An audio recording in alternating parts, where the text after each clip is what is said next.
This podcast is brought to you by Most Valuable Podcasts, saving your day from boredom with the best podcasting entertainment.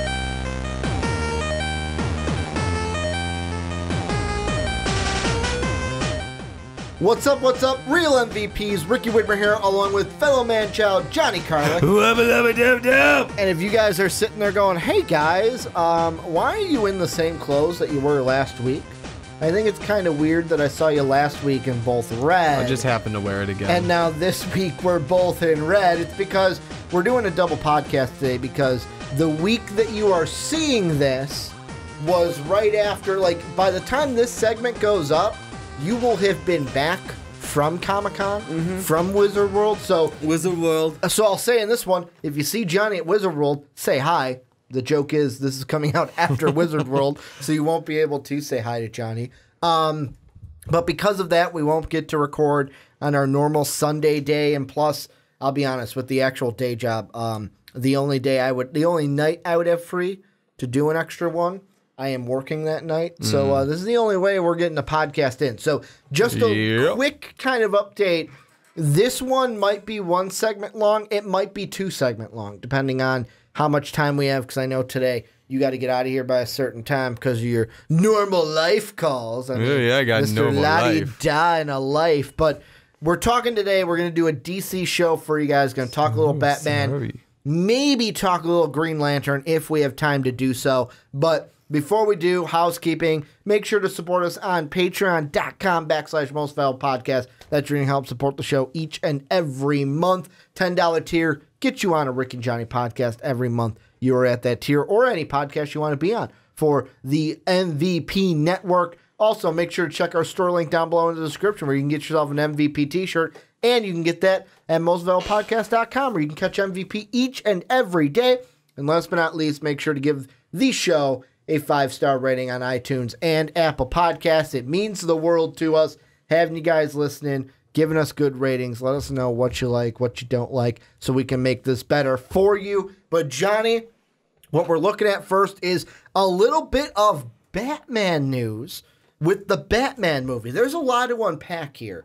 And so Matt Reeves was at this event that he was doing for a TV series that he's developing. And of course, people interviewing him, they're going to ask him about Batman because really that's all we care about is when we're getting the next Batman movie and if Ben Affleck's going to be in it. But what Matt Reeves said is basically he expects to get the script done shortly after Labor Day, I believe he said. So around Labor Day is when he's planning on finishing the script. He gave us that for sure it will not have an origin story, so we're not going to see Crime Alley. And the thing he kind of related it to is everyone's like, oh my God, he's going to do year one. He's going to do year one. The Frank Miller Batman storyline. He said, we're not doing year one. We're not doing an origin story. He said, think about it Mask of the Phantasm style, where Mask of the Phantasm, if you have not seen it, you have to watch it. It came out when you and I were kids. I know, we're going to change that. It came out when we were kids. It was animated, Batman the Animated Series movie. And the thing I loved most about that movie is how it played into the Bruce Wayne psyche of things, where Bruce Wayne falls in love with a woman. He almost gives up the whole Batman thing for good to have a life with this significant other. Then he finds out this girl is the Mask of the Phantasm, and she is trying to kill off Gotham's villains in a revenge plot because her father had died because of them. So there's all that thrown into it. He said, think about that.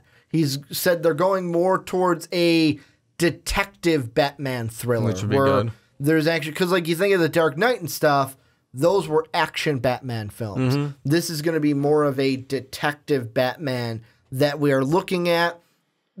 I believe people are also saying, from what I've heard, is that Matt Reeves is thinking about it's going to be a younger Batman. So it's going to be a Batman 20 years younger than what we saw Ben Affleck. So think like late 20s instead of 40s for Batman. Thing I want to ask you is Matt Reeves with all this, if this ends up being true, is he making the right choices with this Batman film? I think it's a good idea. Just keep the origin story out of it.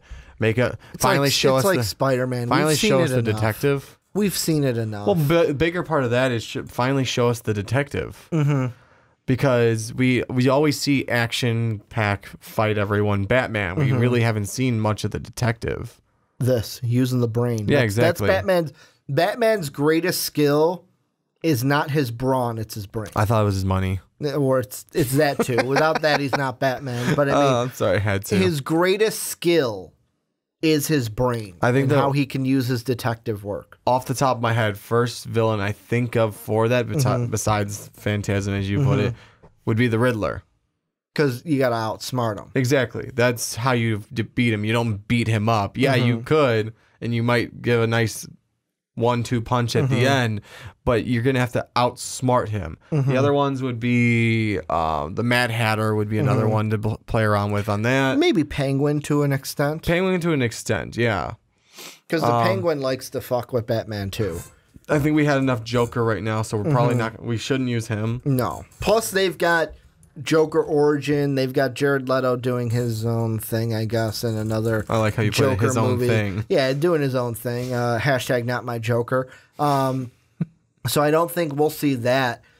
To me, I wonder, because a lot of people are saying, like, oh, well, what does this mean for Ben Affleck? Because Ben Affleck is listed as a producer.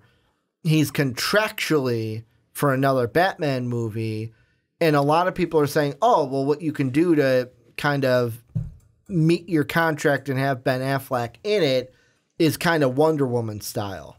Where Wonder Woman, it was all flashbacks. Yeah. This is the same thing. It's it's Ben Affleck's Batman thinking back to some particular. Exactly. That's what people are saying. That'd be cool. To me, the thing that's most important is like what you said. I want to get to this detective Batman because that was the greatest thing and why I liked the Batman the Animated Series was that, yeah, he could punch and kind of brawl with the villains, but the greatest thing that made him Batman was outsmarting the enemy. Exactly, figuring out what they're up to. It's basically like, who else would you know would have contingency plans for every Justice League member of how to neutralize them if they ever became a threat. And then to have the same mindset of, well, yeah, the contingency plan against me is the Justice League. Yeah. If I ever went to the bad side, Superman just cut me in half and I'm done. But that's, to me, is the most interesting part. Getting a Batman film that maybe won't be action-packed, punch. Where is she? Where's Harvey Dent? Where are the trucks going? Exactly. Like, not having that kind of... Did it just click for you, too? It did. It did have a little pop. It didn't like your Batman voice. I loved it, though. Harvey Dent. Can we trust him? You do it so... I think so. I don't know if everyone else does. I think you do it well to where you have a hint of Christian Bale in your voice, too, which is not easy to do.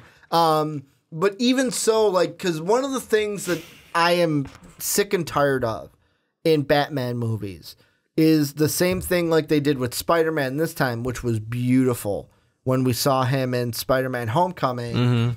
I don't need to see Bruce's parents die again. No. I don't need to see Crime Alley. I don't need to see Batman sad over his parents dying. Sad man? Sad man. I'm a sad man. No one knows what it's like to be the Batman. But like, the sad man. But like with Spider-Man, behind the cowl. You had to finish it. But like this time with Spider-Man, instead of showing Uncle Ben die again, they just had a little line between him and Tony where it's like, hey, what gets you out of the sheets every day? What gets you to do what you do? And he basically, without saying my uncle died, gave us, all right, that's it. Because he basically was like, me having this power. I let someone die and not do anything with it. He's basically saying with great power comes great responsibility. I think even Tony made a reference on I'm not giving you the great power, great responsibility speech. Exactly. Like, that is exactly what we needed. All right, we got it, move on. Like, I don't need to see Bruce's parents die for the bajillionth time. We even referenced it. Didn't it even get referenced in Shit. What movie was that? Justice League or am I thinking? No, I don't know. In One of the Justice League. movies. I know BVS. It was at the beginning. Yeah, because they showed the gunshot, the pearl break. Yep. Jeffrey Dean Morgan. Well, that was only like that was important. 5 minutes long. That was important to get Jeffrey Dean Morgan as Thomas Wayne. Yes, no, I agree. We needed that so we can have him set up as Thomas Wayne. Yeah, I mean, and then like we saw it in what was it? Batman Begins. We saw it, and that one was a little bit elaborated because you got like we had the scene in they're in the train, and Bruce asks about something. He goes, "Oh, and everything here, and it all leads to the middle where Wayne Tower is the center of Gotham." And then Bruce gets scared at the bats in the theater, and then they go out and bang bang, his parents are dead, and then he becomes Batman. But I mean, for me, this will be interesting. Who will be the villain? Who will they go to? What if it is, and I'm going to throw this out there yet again, because we do know that, Matt Reeves coming from a movie that used kind of CGI acting in Planet of the Apes. What if we finally get the villain I've been pandering for? Man-Bat? What if we get Man-Bat? Because think about it. Man-Bat's a villain where I would say 85-90% of that movie would be Batman trying to figure out what's going on and not necessarily fighting Man-Bat. Like, Man-Bat's not something where like, hey, I'm here, da-da-da-da-da-da, and he dances around. I thought that's what it was. It's more of a, hey, what is this weird thing flying in the sky? And him doing the detective work to find the serum and find everything that's going on. What if it... Hush. I'll break it down for you, that one for you with not Hush, the other one. Man-Bat. What if it's like different crime scenes, different murders, but they're murdered in a strange way? And at first, Batman's going along the lines of, okay, this is like like someone's murdered, but they've been whatever Man-Bat does to them. Yeah. Next one, like little hints here and there of like, so there's this DNA around here. This is going on. What is going on? Finally, like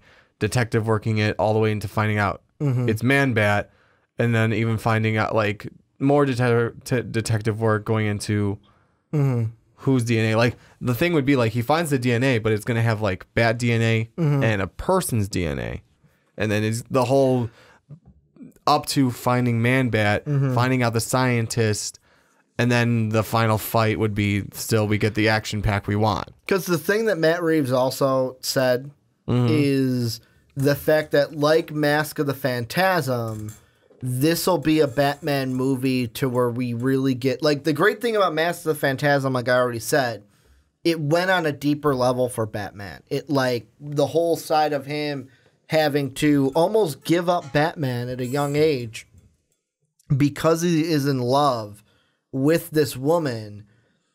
We're going to get that kind of an emotional thing with Batman. And for me, what you could do with Man-Bat, tying it back to the animated series, is the animated series, episode number 1, was Man-Bat. What if this is something where Batman is kind of, through memory, thinking back to his first, either his first time or his first major villain as Batman?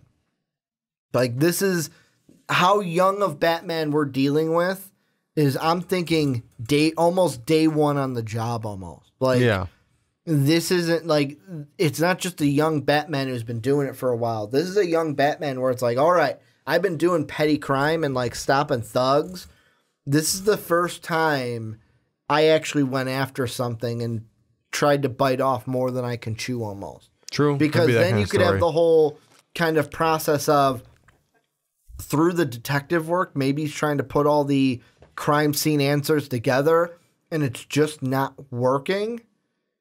And through that, maybe he almost quits being Batman. Maybe it's almost like a, you know what, why am I doing this? And then all of a sudden it clicks and then we get the Man-Bat at the end. Or the whole thing with why I bring Hush into it is you can make the connection between him and his childhood friend and make him think back to that and how that would be a hard thing to go through. There's a lot of different stories you could tell with this. The Riddler would be interesting too. Yeah. Because maybe he's going back to all right, this is the first villain that I met that actually challenged my wits. Yeah. And made me beat him with my mind and not necessarily just punching him and beating him up kind of a thing. My favorite would be to go with the Riddler just because it would emphasize. Johnny's like, I need a new taste in my mouth than Jim Carrey Riddler. Well, I'm not even saying that. I'm saying I need someone who actually will show and emphasize his detective work. Yeah. And that would be the Riddler. And that's why I said also following with, what did I say? The Mad Hatter. And there was one other one I forgot that I had in mind. It wasn't Scarecrow, was it? I don't think so. But no, those two, and mainly the Riddler, would be the ones that like messing with his head or trying to stump him at every turn. And he has to use his wit and detective words in order to actually figure it out. I think the third that you brought up, because I mentioned Penguin then, and then you said, well, we wouldn't get the Joker. So I think that's thinking back to when you were saying may have been what the third. villains it was. Well, I don't think I was going to say the Joker, though. I think it was actually eliminating Joker right off the bat. Yeah, you just eliminated him from the pot of things. No, I had a third one in mind. I can't remember who it was now. It was also kind of like along the lines of Mad Hatter, like kind of not more of a B list of his villains. The great thing about Batman is a great thing with Spider-Man. The Rogue is so, like the Rogue of villains is so big. Rogue Gallery. To where you can do a lot of different things with it. And I mean, with me, I'm trying to think of anything else. Maybe they do, like we talked about a Mr. Freeze standalone. What if like, I don't think you can do a Mr. Freeze. Because Mr. Freeze with Batman would be, I would want the focus to be on Mr. Freeze and not Batman. I mean, for me, I'm thinking something to do with like maybe if it even isn't Man-Bat, maybe it's the first time. Maybe if they do the Joker, it's the first time he's had to deal with the Joker. But for that, you don't necessarily have to have the Joker in it, if that makes sense. Just the pranks that are set up for him. Exactly. Or I'm trying to think. Oh, I don't know if they wouldn't do this. But you could do this as well. Deadshot. And the reason why I say that, or Deathstroke. Or that. Well, with Deadshot or Deathstroke, either one of the two, assassinations, bingo. Deathstroke, because Deadshot is already going to be used in Suicide Squad 2. Plus, Will Smith has other things that he's going to be in before that starts shooting. Deathstroke, the mercenary, there's assassinations around town, and just like you said, crime scenes, Batman's got to put them together, and then he goes one-on-one at the end. You get your action scene between him and Deathstroke. Any final thoughts before we maybe move on into the next one, into Green Lantern? No, that's all I got for the Batman one. Well, this is where you guys come in. Let us know what you think down below in that comment section. What do you want this story to be? Because we kind of have a blueprint now. We know it's not going to be an origin story. We know it's going to be a younger Batman. We know it is going to hopefully entail the detective Batman. Hopefully focus on his detective work. And not the brawn of Batman. I want you guys to tell us. I love when you guys come out and tell us what type of stories that you guys want. We got some good comments on the Mr. Freeze one about Batman. I want to know what you guys are thinking about the Batman. Let us know down below in that comment section.